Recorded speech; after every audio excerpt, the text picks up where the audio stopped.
सगळं आपण प्रोसेस करतो.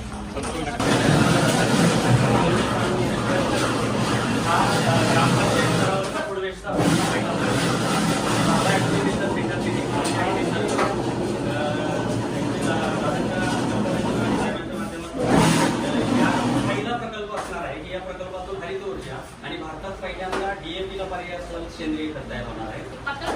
पूर्णपणे पाणी सोडलं जातं थोडंसं, जेणेकरून कारण शेणाचा डायरेक्ट बायोगॅस होतो.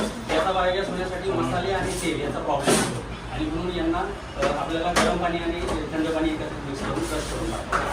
दिवसाला 1 टन कचरा हॉटेल आणि गावातून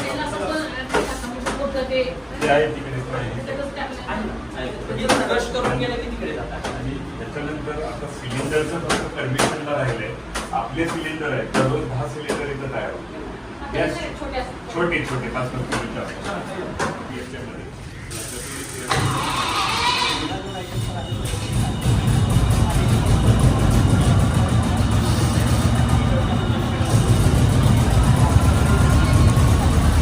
सेल्फी सेल्फी मोबाईल मोबाईल